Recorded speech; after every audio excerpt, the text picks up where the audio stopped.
자, 이제 다음 카테고리로 넘어가겠습니다. 시험에 대한 고민인데요. 첫 번째 사연입니다. 시험이 아닌 자습을 할 때는 문제, 기출이나 엔제를 풀 때는 수월하게 푸는데 꼭 시험을 보게 되면 문제들을 잘 풀어내지 못합니다. 시간도 많이 부족하고 전체적인 시험 운영에 어려움을 느껴 항상 고민이 많은데 어떻게 해결해야 될지 모르겠어요. 도와줘요, 명탐정 명호.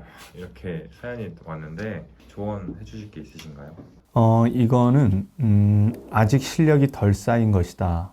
간단히 말하면 그냥 그런 것입니다. 왜 그러냐면 이건 너무 당연해요. 뭐냐면 처음에 그냥 시간을 안 재고 풀 때 잘 풀리는 것이 시간을 재고 풀면 안 풀린다는 것은 당연히 시간 압박이 있기 때문에 그런 것이죠. 그러니까 자신이 시간을 적게 들여서도 풀 수 있는 실력까지 아직 도달하지 못한 거라고 보시면 돼요. 그런 것이고, 그래서 제가 이제 말하고자 하는 것은, 야, 그러니까 너가 지금 실력이 부족하다, 이게 아니라 조바심을 너무 갖지 말라. 뭐냐면 이거는 물론 시간이 해결해 줄 문제야, 이렇게 또 볼 수는 없죠. 그 사이에 많은 노력을 더 하셔야죠. 많은 노력을 더 하셔야 되는데, 많은 노력을 더 해서 이게 제한된 시간 안에 풀 수 있는 역량, 이게 굉장히 돼야 돼요. 그러려면 뭔가 생각이 이렇게 정리가 많이 돼야 되고요. 문제 푸는 경험도 많이 쌓아야 되겠지만 그 경험에 대한 정리, 딱 요약 정리, 이게 잘 돼 있어야 돼요. 그래서 어떤 유형은 이거 전에 봤던 이것이구나 해가지고 이런 생각이 빠르게 이제 들 수가 있어야 됩니다. 그러려면 경험도 쌓아야 되지만 많이 쌓아야 되지만 그것에 대한 정리를 많이 하는 작업을 계속 꾸준히 많이 하셔야 돼요. 일단 이게 굉장히 제일 중요하고, 그다음 두 번째는 이제 모의고사 연습을 또 많이 하셔야 되겠죠. 이게 또 시간을 재고 푸는 연습들을 또 많이 하면 또 조금씩 줄어듭니다. 그런 거를 또 병행해서 많이 하셔야 되겠다. 물론 이거는 이제 주로 파이널 시기 때 많이 하긴 하죠. 요즘은 이제 뭐 풀 버전 모의고사가 아니라 하프 버전 모의고사 같은 거, 뭐 그런 것들을 가지고 연습을 좀 해볼 수는 있을 것 같고요. 자, 그래서 그런 훈련량이 더 쌓여야 되겠다. 일단 그렇게 말할 수 있습니다. 네. 3월 모의고사 성적이 정말 만족스럽지 않다. 나름 열심히 공부를 했는데 이게 계산 오류로 틀려서 너무 많이 아쉽다. 문제 접근 방법은 맞았는데 사소한 부분으로 틀린 부분이 너무나 많았고, 근데 이게 집중력이 내가 낮은 건지 이게 내가 어떤 게 문제인 건지 모르겠다. 내가 한 노력이 이게 실수로 날아가 버리는 것 같아서 너무 힘들다. 내가 실수를 줄이기 위한 좋은 방법이 어떤 게 있을까? 이게 더 문제를 푸는 것만으로 해결이 되지는 않을 것 같은데 이걸 해결하는 것만의 뭔가 방안이 있을까가 이제 요약해보는 사연인 것 같습니다. 네, 일단 제 전공법 특강에 바로 이 실수에 대한 얘기가 있으니까 그걸 좀 참고를 해주시고요. 구별을 좀 하셔야 될 것 같은데, 뭐냐면 정말 그 실수를 한 거 어처구니 없는 실수, 뭐 그런 게 있을 수 있죠. 저도 뭐 요즘 나이 먹으면서 좀 계산 실수 종종 하고 좀 그러는데, 근데 여기 또 이제 뭐 다른 문제에서도 사소한 틀어짐으로 인해서 틀리거나 뭐 시간을 잡아먹는 이런 얘기들인데, 이게 실수인지 아니면 그 디테일에서 아직 충분히 실력 다지기가 안 된 건지를 일단 본인이 잘 진단을 해보셔야 돼요. 뭐냐면 큰 틀의 방향은 내가 알았다. 여기까지도 물론 실력이죠. 큰 틀의 방향 자체도 모르는 거에 비해서는 실력이 쌓인 것이에요. 근데 여기서 점수가 더 잘 나오려면 그 마지막 디테일 있잖아요. 한 80%까지 알았는데 거기 마지막 20%나 10% 정도에서 뭔가 내가 계산하는 더 유용한 방법을 몰랐다던가, 접근하는 더 유용한 그 디테일한 마무리를 잘 못했다던가, 이 부분은 실력이에요. 이 부분이 결국은 해결이 돼야, 이 부분이 굉장히 쌓여야 점수가 확 올라가거든요. 원래 이제 한 2등급에서 1등급 올라가는 거, 1등급에서 100점, 뭐 96점, 100점 올라가는 게 어찌 보면 더 힘들어요. 왜냐면 이런 디테일한 부분에서 굉장히 사소한 개선들이 실력 향상이 돼야 되는데 이걸 위해서 굉장히 또 많은 노력이 필요하거든요. 근데 이게 되게 조바심이 생겨가지고, 이거 뭐 그냥 내가 실력 다 쌓였는데 이거 실수로 틀린 것 같아, 이렇게 그냥 생각해서 이런 과제들에 대해서 사소하게 생각하시면 성적이 더 잘 안 늘어납니다. 이런 것을 오히려 진중하게 받아들이시고 자기가 여기서 디테일한 부분에서 뭐가 약했는지 그걸 오히려 점검해서 만회하려는 노력을 훨씬 많이 기울이셔야 돼요. 그렇게 해야 일단 실력이 늘겠고, 근데 이거 말고 이제 또 실수 문제도 있겠죠. 실수를 100% 없앤다라는 것은 이제 가능하지는 않죠. 사람이 뭐 기계가 아니기 때문에 실수를 완벽하게 줄일 수는 없고요. 근데 뭐 되도록이면 어쨌든 집중력이 좋은 상태로 좀 시험을 치르는 게 좋겠죠. 그런 게 좋은데 그러면 잡생각이 들지 말아야 되고 심리 상태가 그렇게 나쁘지 않은 게 좋죠. 심리 상태가 일단 안 좋으면 집중력이 흐트러집니다, 많이. 그러기 때문에 뭔가 시험을 보면서 사람이 긴장을 안 하고 뭐 그럴 수야 없겠지만 그래도 그 긴장 요소나 불안감을 느끼는 요소들 이런 것들을 일단 좀 많이 마인드 컨트롤 하면서 시험을 보는 게 굉장히 중요하겠죠. 그럴 것이고요. 그 다음에 뭔가 지금 이 문제에서 내가 이제 그 전공법 특강에서도 얘기를 했지만 문제에 약간 눌려 있어. 그리고 그 시험 전반에 눌려 있어요. 그런 상황이면 심리 상태가 좋지 않기 때문에 거기서 실수를 자꾸 합니다. 그래서 자기의 그 심리 상태가 이 문제에 눌려 있어서 뭔가 지금 이 문제를 잘 헤쳐나가고 있는 것 같지 않다 싶을 때는 잠깐 뭔가 리프레시를 하고 다시 본다든가 이런 작업들을 좀 하셔야 될 것 같고요. 그 다음에 실수를 줄이기 위한 디테일한 방법 중에는 뭐 또 반복적으로 실수하는 것들도 있어요. 그 이유는 이제 여러 가지가 있긴 하겠는데 뭐 자기 글씨를 좀 제대로 안 써서 그런다든가 뭐를 습관적으로 자꾸 잘못 연산을 한다든가 뭐 이런 반복적으로 실수하는 것들은 좀 메모를 해놓고 잘 의식적으로 피하려고 하셔야 되겠죠. 그런 것들은 좀 필요할 수도 있을 것 같고요. 일단 뭐 그렇습니다. 그리고 다시 이제 한마디만 더 덧붙이자면 일단 실수에 너무 스트레스를 받지 마라.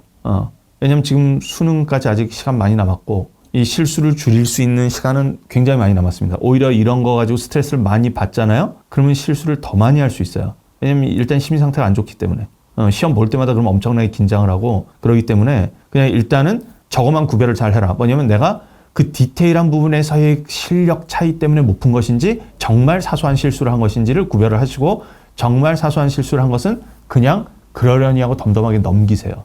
그리고 내가 반복적으로 사소한 실수하는 거에 대해서만 좀 체크해가지고 점검하시고 그 정도로 그냥 오히려 가벼운 마음으로 넘기는 것도 괜찮습니다. 자, 그렇게 당부를 드리고 싶어요. 네, 다음 사연입니다. 시험을 다 본 뒤에 못 풀었던 문제를 다시 풀어보면 풀릴 때가 많습니다. 시험 때 안 풀리는 이유는 무엇이며 수능 때 적어도 높은 3등급이나 2등급을 목표로 하고 있는데 앞으로의 공부를 어떻게 해야 할까요? 네, 일단 시험 때 안 풀리는 것은 당연히 실력의 문제겠죠. 대부분은. 물론 우연성이라는 게 있기 때문에 뭐 사람이 그냥 갑자기 생각이 안 난다. 뭐 그럴 수도 있죠. 그럴 수도 있는데 확률적으로 보면 대체로는 실력이 아직 충분히 덜 쌓였다. 시험 때도 잘 풀 수 있는 정도로 실력이 쌓여야 되죠. 원래 그런 것입니다. 그래서 그냥 다시 보면 풀릴 때가 많은데 내가 실력을 더 쌓아서 이제 앞으로는 시험장에서도 좀 풀릴 수 있는 문제를 늘려나가겠다. 그런 목표를 삼고 공부를 하시는 게 일단 중요할 것 같아요. 이거를 특별히 문제시하지 않는 게 좋다고 봅니다. 이거는 그냥 자연스러운 것이에요. 오히려 실력이 늘어나는 가운데 있는 자연스러운 성장통이다. 그런 느낌으로 생각을 하시고요. 자, 그 다음에 높은 4등급이나 2등급 정도를 목표로 하고 있다. 일단 그러면 1등급을 목표로 공부하세요. 그냥 저는 뭐 다른 거 없습니다. 그게 제일 중요하다. 1등급이나 1등급에서도 조금 중간이나 높은 1등급을 목표로 공부하겠다. 이렇게 생각을 하시면 자기의 그 목표 수치가 높아지면 조금 더 자기 실력보다 높은 난이도의 문제들도 도전을 하려고 하잖아요. 그리고 자꾸 새로운 어떤 자기가 더 학습해야 되는 새로운 과제들을 받아들이려고 한단 말이에요.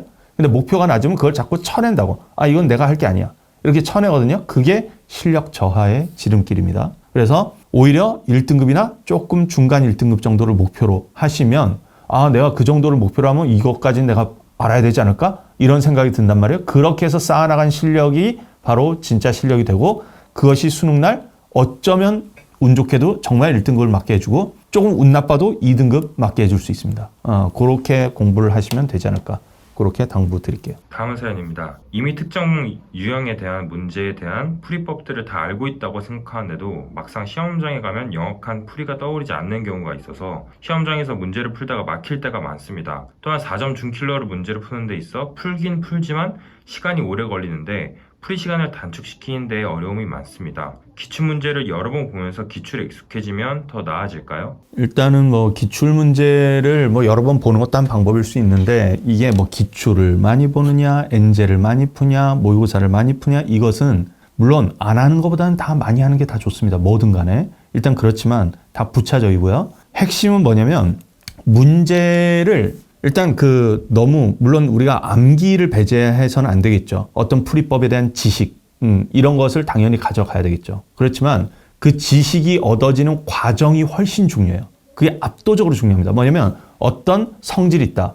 그 성질을 자기가 설명을 해보고 뭐 증명을 해볼 수 있으면 제일 좋고요. 근데 증명을 명확하게 못하더라도 대략적인 원리를 설명을 자꾸 스스로가 이해를 하고 납득을 하는 가운데 어떤 지식을 습득하고 암기를 하고 써먹는 게 중요한 거예요. 그래야 문제에 대한 응용력이 길러지고요. 새로운 상황의 문제들이 자꾸 나오지 않습니까? 그거에 대한 일단은 이해력이 굉장히 있어야 돼요. 이해력, 독해력. 그래야 이게 결국 포장지는 이렇게 낯설지만 문제를 보면 결국 이거 내가 전에 봤던 뭐를 물어보는 것이구나. 이거에 대한 이해, 이게 굉장히 중요하거든요. 이게 안 돼서 안 풀리는 게 대부분일 거예요, 아마. 그렇기 때문에 이 이해를 잘 하려면 평소에 공부하실 때 바로 이런 유형에 대한 풀이법들을 그냥 단순 암기만으로 하면 이해력이 떨어진다는 것이에요. 이해가 안 되지.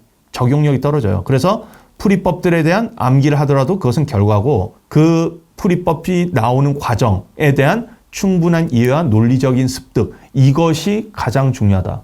그리고 문제를 풀 때도 여러분들이 자꾸만 한 줄 한 줄 넘어갈 때 있죠. 물론 시험장에서 한 줄 한 줄 넘어가는 과정을 꼼꼼하게 막 다 논리적으로 나는 이유를 다 설명하면서 가겠다. 그건 또 아닐 수도 있는데 이거는 사실 이제 저같이 숙련된 사람들은 그냥 바로바로 한 줄 한 줄 쓰는 게 그냥 논리적이면서 그냥 뭐 빠르게 가고 그런 것이죠. 그런 거지만 여러분들이 이제 충분히 숙련이 안 돼 있기 때문에 이럴 때는 그냥 어떻게 하셔야 되냐. 일단 자기가 아는 지식으로 쭉쭉 푸는 거야. 푼 뒤에 시험이 끝난 뒤에는 또는 시험장이 아니더라도 내가 문제집을 뭔가 푸는데 풀었어. 답을 맞춘 뒤에는 풀이 과정을 한번 쓱 보면서 이게 그래서 이런 논리적 흐름으로 풀렸던 것이구나. 이걸 한 번 정도 점검하면서 요약 정리를 한번 머릿속으로 해보시면 그러니까 이 논리적 흐름을 요약 정리를 해보시라는 거야. 계속 모든 것을 독해, 논리 이것에 의해서 훈련하는 것을 엄청나게 반복하셔야 됩니다. 그걸 기출문제로 해도 되고 N제로 해도 되고 모의고사로 해도 되고 그런 것이에요.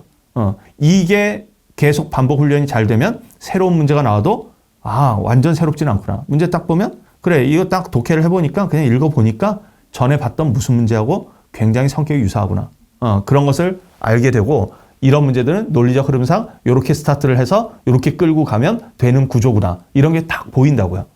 그래서 그런 훈련을 하는 게 굉장히 중요하겠다. 그래서 뭐 제가 수업 때 그런 식으로 많이 어떤 한 줄에서 그 다음 줄 넘어가는 과정 이런 것을 굉장히 논리적으로 꼼꼼히 설명해 주잖아요. 그런 것들을 여러분들도 많이 연마를 하는 게 되게 중요하겠다. 자, 이런 말씀 드릴 수 있을 것 같아요. 네, Swing it, Daddy.